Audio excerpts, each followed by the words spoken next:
Ao falar mal de alguém, imediatamente eu começo a estabelecer o fato que eu e você, ao falarmos de uma terceira pessoa, estamos estabelecendo uma aliança. Nós não somos aquela terceira pessoa.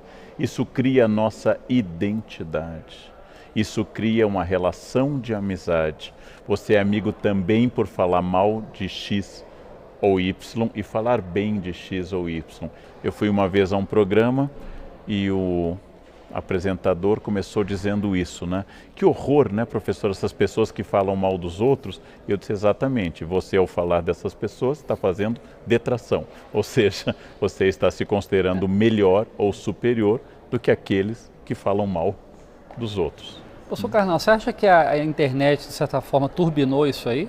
Turbinou porque ela atomizou a possibilidade de todos se tornarem autores.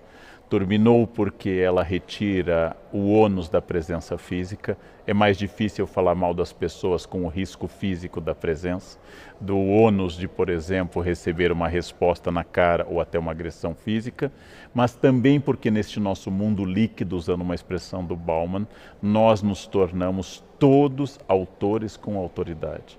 É muito difícil você separar o limite da liberdade de expressão do limite da injúria, da calúnia e da difamação.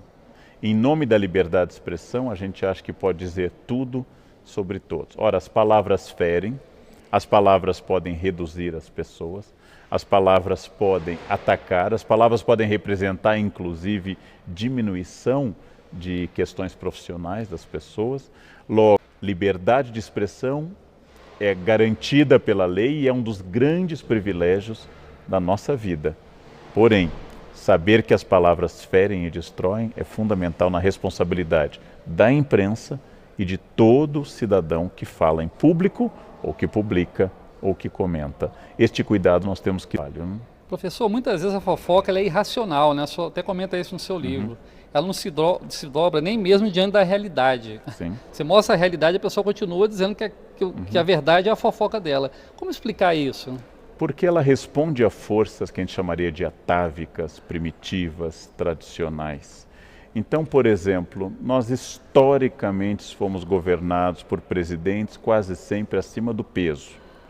De repente, uma presidente mulher está acima do peso e as pessoas comentam mais isso, que não comentavam nem nas barrigas proeminentes de Lula e seus antecessores. Por quê? Porque é mais atávico falar da forma física feminina do que a masculina. Essa cobrança é muito sobre a mulher.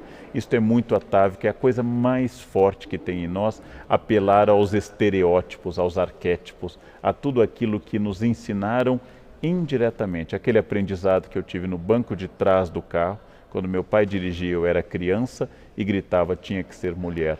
Essa tradição misógina, tradição de desconfiança do feminino, ela é muito forte entre nós. Logo, é preciso analisar objetiva e criticamente.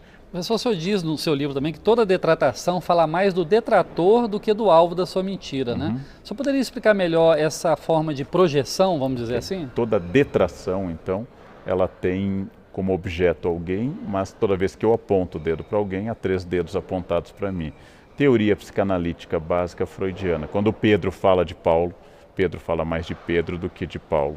Se eu lhe acuso de alguma coisa, obviamente essa coisa encontrou um eco em mim, difícil de ser resolvida. Por exemplo, homofobia, como querem os psicanalistas, é sempre o choque entre 2 homossexuais, o que aceita sua sexualidade e o que não aceita, e por isso ataca. Ou seja, ao falar mal de alguém, eu estou expondo as minhas dores.